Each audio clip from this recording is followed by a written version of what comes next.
Welcome to Main Street Podcast, an opportunity to talk to Idaho's elected leaders about the issues that matter to you.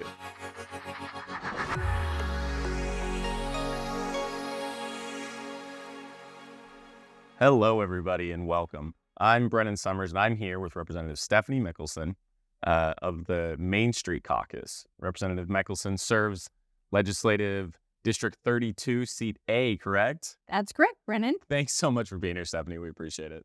Well, thanks for having me. You wondered what I was doing this summer, so I like to tell people I've gone back to my real life. I have a full-time job that I do, so I've been doing that, and I have a full-time job with my 14 grandkids and our farm during the summer, so that has kept me exceptionally busy. Yeah. The farmer's town's coming along nice. It is coming along very nicely, yes. So you are Representative Stephanie Mickelsen. You just finished up your first session in the Idaho House, correct? Correct. I just finished the first session and hope a couple more to go. You survived it. I survived it. That's true. I often told people I was running through the gauntlet on some of the bills that you had to vote on. It felt like running through a gauntlet to see if you could still live another day. Well, I'm excited to talk about what some of those bills are, some of the challenges, some of the successes. But first, there's some people out there who unfortunately don't know who you are. So let's go into who is Stephanie Mickelsen? What makes you tick? What have you been involved in? You told us you're chasing grandkids. You told us you got a farm to run. What else is going on?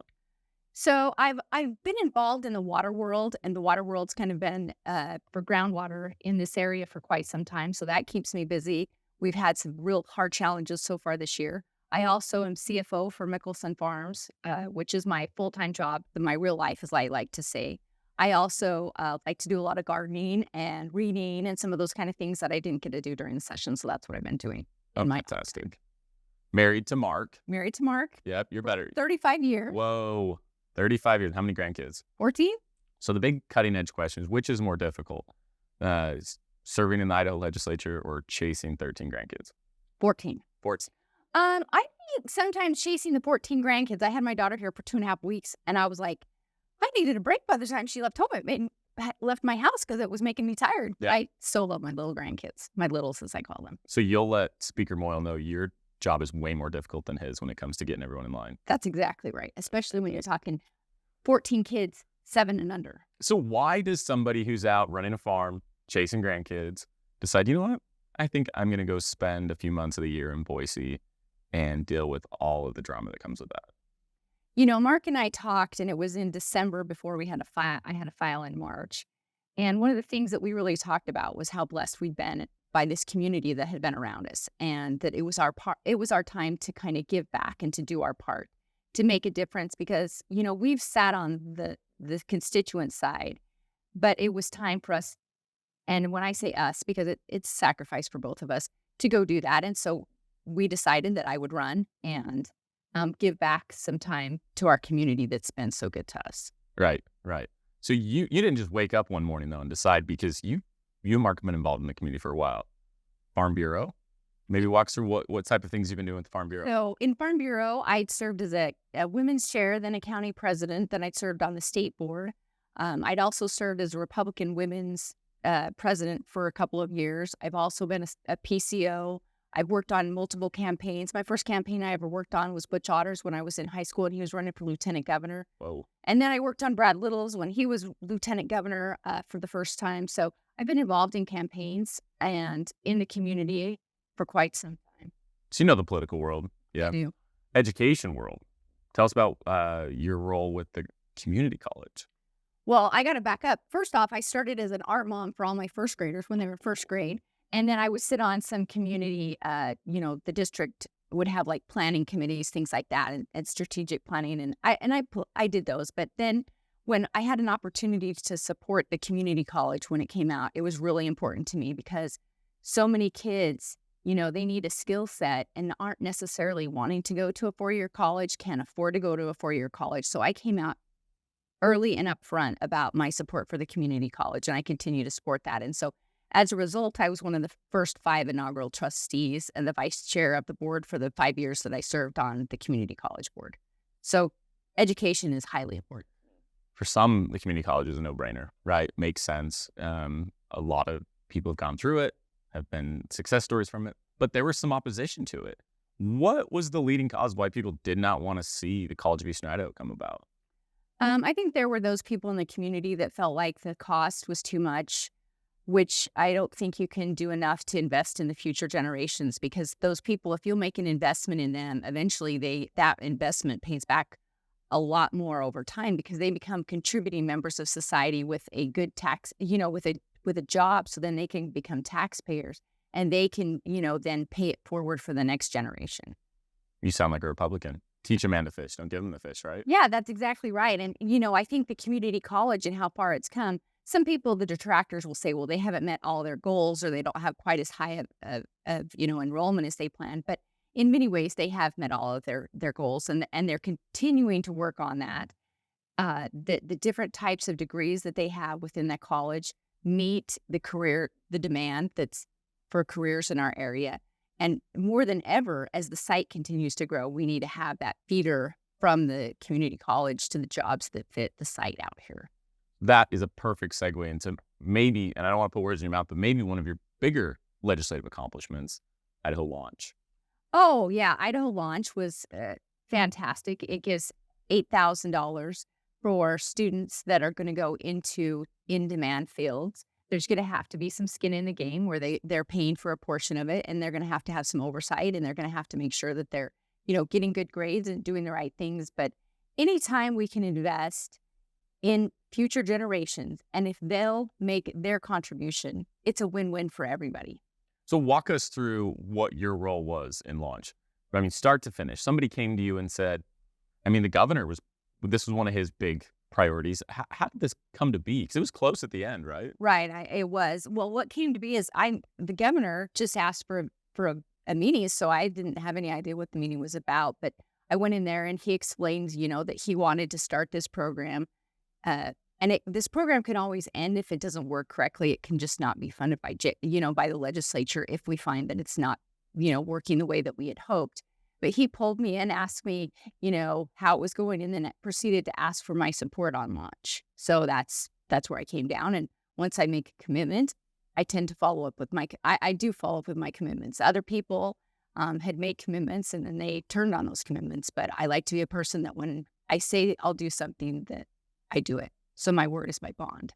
And were you surprised as a freshman legislator coming in that you had so much opportunity to contribute? I know when we talked, sometimes it was, you want to come in, you want to learn, and you want to make sure you understand how things are going and be mentored by those that you've looked up to. But you kind of jumped in, and I'm sure you had lots of opportunities to learn, but you also had lots of opportunities to contribute. I did. I was surprised. In some ways, I kind of felt like it was a little slow at the front, and I kept saying, holy cow, I'm missing work for this. But then it did pick up, and it was great to work with people, like-minded legislators, to kind of form coalitions on the bills and the different areas that we knew we needed support on. And so I did jump in and worked really well with my fellow legislators. It was really the freshman class this year. They called it the freshman farm or the freshman, we were all trying to come up with different names for it. But ultimately, this group of freshman legislators really made a difference because they came in more thoughtful probably than prior generations of legislators coming in. And we tend to try to work together for a solution, not necessarily a partisan solution, but a solution that made sense for our constituents across our districts. I love the way you're looking at it, particularly not what's the party going to think, what are our donors going to think, but it's okay, the people that actually, checked our name on the box, how are they going to feel about this? And Launch was a beautiful example of that, right? Right. Hey, you're a student graduating from, Bonneville High School, and you've got to decide, what am I going to do with my life? Launch provides an opportunity where you don't have to leave the state to get educated. You don't have to leave the state to get employed. And you don't even have to leave the community to leave to get the training and then the job. And so for, when you think of the community college, they actually have some great degrees over there that pay a very nice living wage if you can get through those programs. And so that's why it's just really critical that we think about future generations and make investments in future generations, not thinking, oh, gee, we just have to save every penny, which we need to be very careful with those pennies. Don't get me wrong. But you have to make investments. Just like on the farm, I have to decide if my main line's bad or if my, if I need a new pivot, because if I don't invest in that and then my crop gets ruined because of it, it's been a poor decision. Just in the same way that we have to make investments in this state with our tax dollars that will pay dividends in future generations and in future years. Yeah. that politicians love to say Idaho's greatest resource are our youth. But the problem is all we've done is export that resource. Right. And we need to figure out a way to keep them. I know that's been important to the governor, and clearly it's important to you to keep all those 14 grandkids in Idaho. Yeah. And the other thing I think people forget is we have a demand for employees across this state, across this nation. So we're going to have to get a lot more laser focused on how we get those people to, get educated and then stay here. Fantastic. You talk about the word invest, right? Right. Beautiful analogy with if you don't invest in the farm, crops don't grow. Right. But you also have to find opportunities to cut waste, right? Right. We're spending way too much on this. Where did you find fiscal conservative Stephanie Mickelsen? Where did you find opportunities in the legislature? You said, you know what? That's money we can return back to Idahoans. That's money we don't need to spend or invest. So part of that came in the property tax bill, and I would have liked to have seen that a little bit cleaner than it ended up. But, we were really only given one choice. And so you take the chance that you get rather than saying, oh, no, the perfect bill has to come along, because if you wait for perfect, you may never get it. Sure. I would have liked to have seen the state when we did pass the property tax relief bill. I would have liked to have seen all of that go towards the state's responsibility in building buildings for public schools rather than kind of all property tax classes. It would have been better to just have come from, what the state's obligation was for public schools. So for people who may not understand or follow the legislature, give us the absolute basic version of what did this property tax bill do? Because people are going to talk a lot about cutting taxes, and property taxes have been a thorn in the side of so many Idahoans who are struggling to, get by, particularly with like home prices. They get this property tax bill. It's a nightmare. What did the legislature do in the very basics of ensuring that this is not the problem it used to be? And how does a school building play into the role of a property tax? Well, first off, I think we need to remember that Idaho's property tax load is one of the lowest in the country. People don't like to point out that, but it is. What the property tax bill did was it took a certain pot of money, and that goes against your just homeowners' property tax bill. So they got, I believe it was like 2/3 of the pot at that point. And then there's this other pot, which will eventually grow, that's responsible for the buildings within school districts.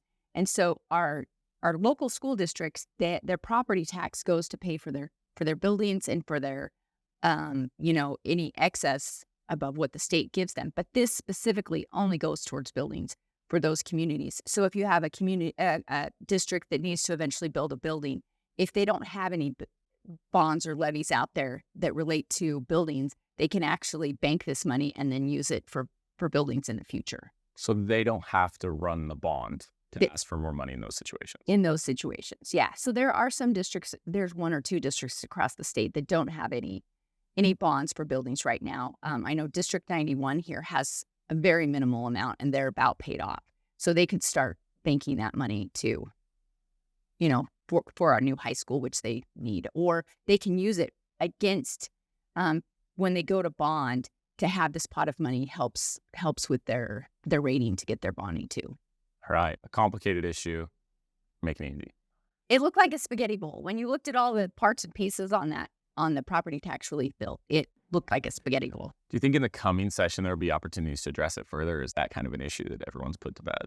I think that there will be opportunities. I know Senator Lent has been working on some different ideas about you would have a cookie cutter kind of plan, and the state would pay for the basics. And then if communities wanted to add on fancy gyms or auditoriums, things like that, then they could do that. And they're looking at how they can make a difference moving into the future, because we all know those buildings are getting more and more expensive and getting harder and harder for communities to pass those bonds. Yeah. Well, and so speaking of education, let's jump into a topic that you might feel a little passionate about. Everyone's going to watch your blood pressure rise when I say the two words school choice, right? Right. So this was a big issue in the session, and it's been an issue across the country, right? In Virginia, Glenn Youngkin ran and won on the idea of, parents need a say in their kids' education. And you're supportive of parents being involved in students' education, right? Absolutely. And we actually passed a bill this session. I believe it was sponsored by Representative Horman, where parents can choose to send their child to any public school in the state. That they have that opportunity to send them to whatever public school that there is, whether it's a charter school, whether it's a, like a career technical high school, whatever those are, that the parents have the opportunity to do that. So your grandkids, in theory, can go to any high school in Idaho if they chose to. If they chose to, they could go to any public high school. So what's the problem then? What's been the big fight in the legislature about educational freedom? Well, the fight is they think we don't have educational choice, but we have educational choice. We just don't have the choice that the taxpayers are going to pay all those bills. And so when you talk about educational choice, people are thinking, oh, I want my child, the money to follow the child. Well, it can within the public education system. It can absolutely follow your child. But what we forget and what our Constitution says is it's a free, thorough public education. It doesn't say private education.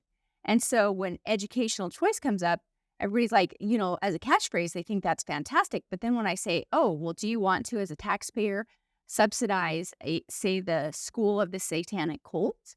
And people are like, what? No, I don't want to do that. And you're like, well, what happens is if you open that door, the Supreme Court has said, if you open the door for private schools, parochial schools, and every other school, the money has to go to them as well.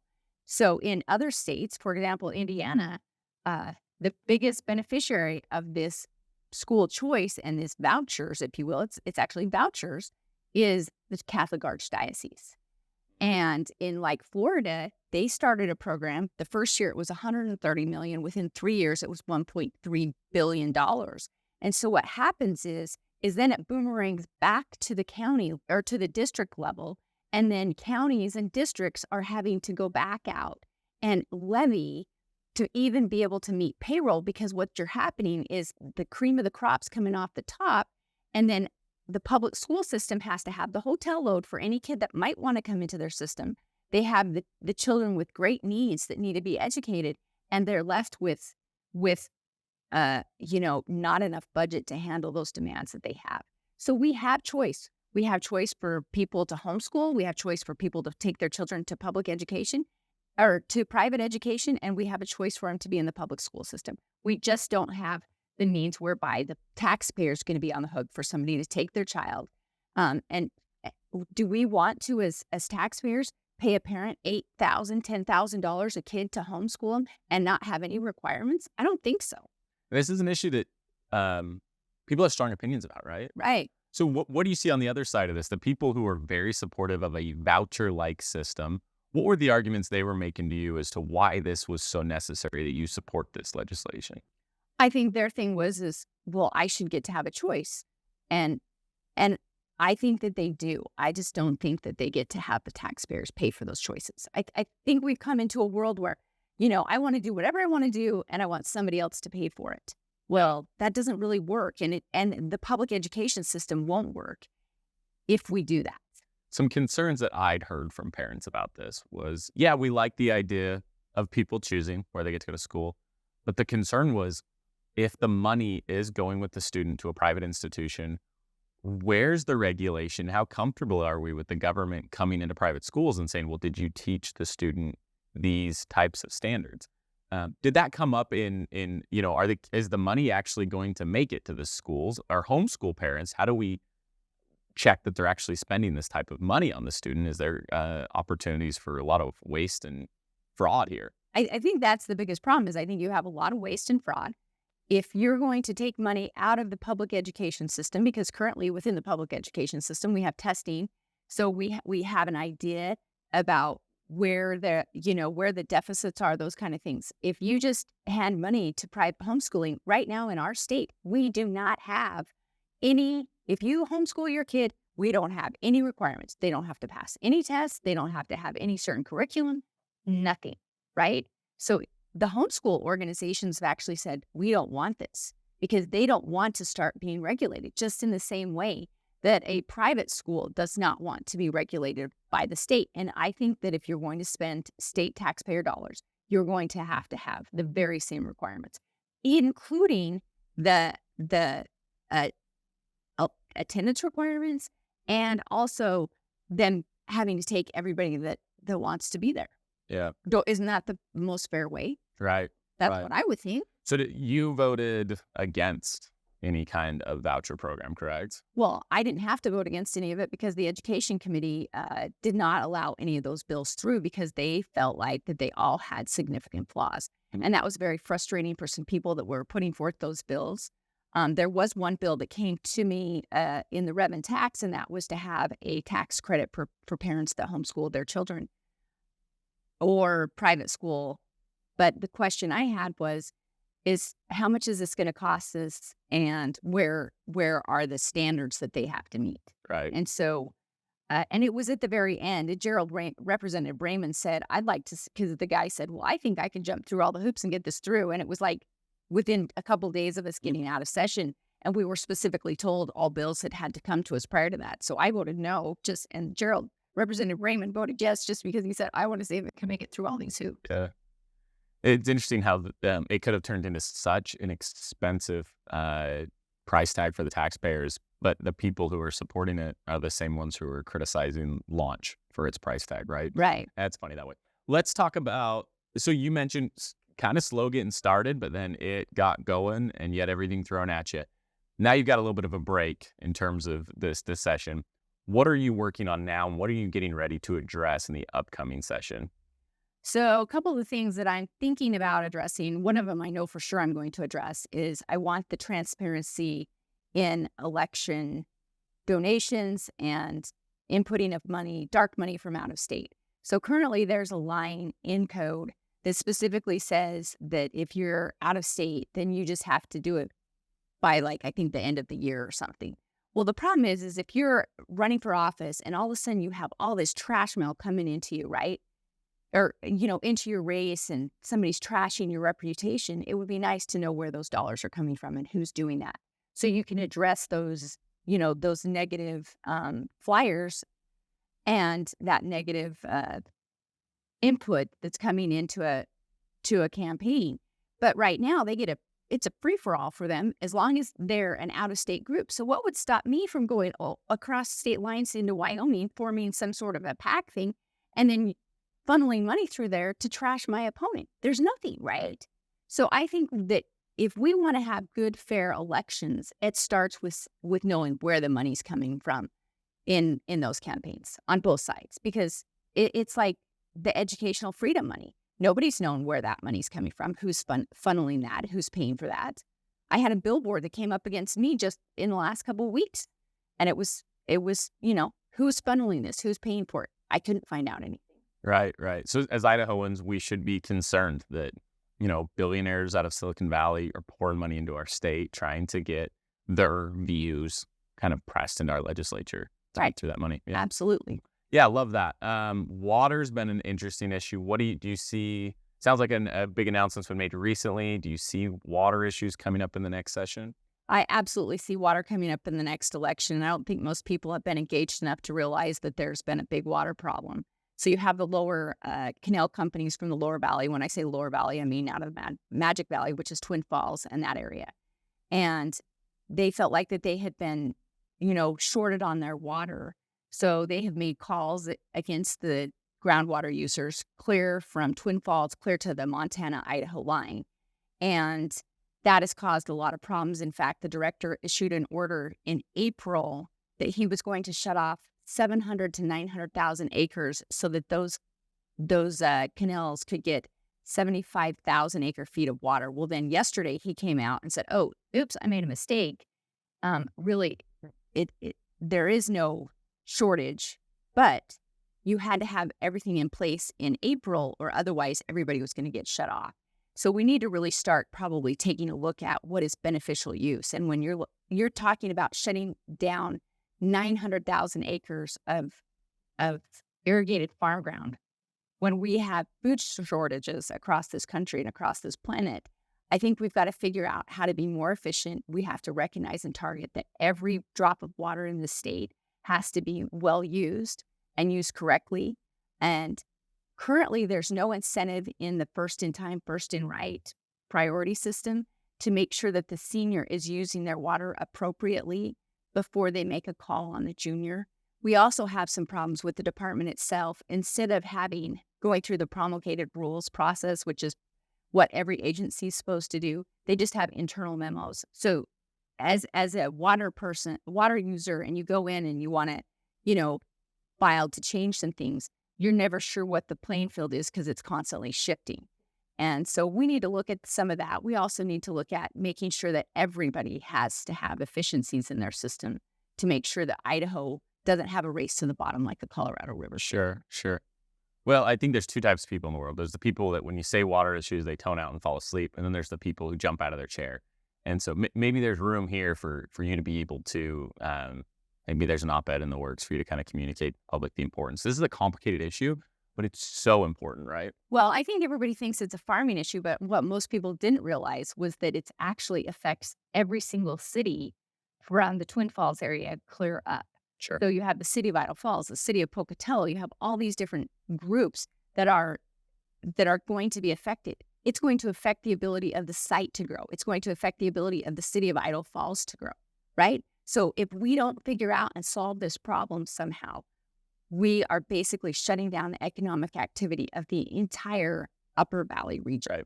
And that could bankrupt the state. Yeah. I mean, you think about having that much, that much injury. There's no way that the state can survive if they lose all the economic impact, because it's not just farmers. Then it's equipment dealers. It's, the car dealers. Then it's this fast food places. And so it's a rippling effect.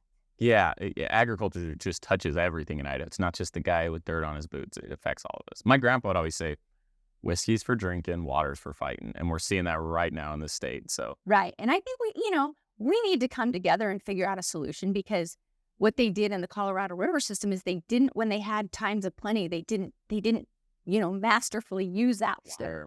And so then it ultimately has created a massive problem. And we want to make sure that we have water for future generations. I want to make sure we have a healthy aquifer, because my sons and my grandchildren and my grandsons and granddaughters and those people, they want to farm someday. Yeah. And so we have to have a healthy ecosystem for water. And if we don't, we lose.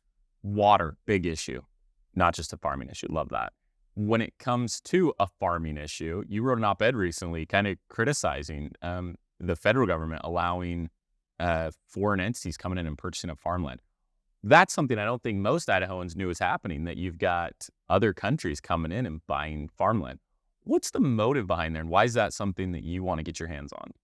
Well, it's really important because when you think about it, if we end up in war with China or, some of the Russia and some of those places, if they own farm ground in this country, think about what that does for our food security. Now, we will have a food problem, a food insecurity problem, if we don't make sure that the land is owned by Americans. Are China, for example, they bought quite a bit of land in the U.S.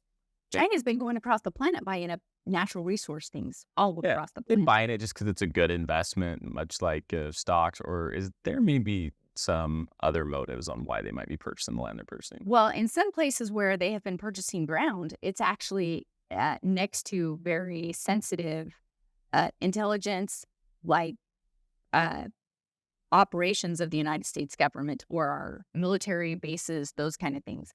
And we know we can't trust China. So why in the world would we allow them to buy land in this country? Sure.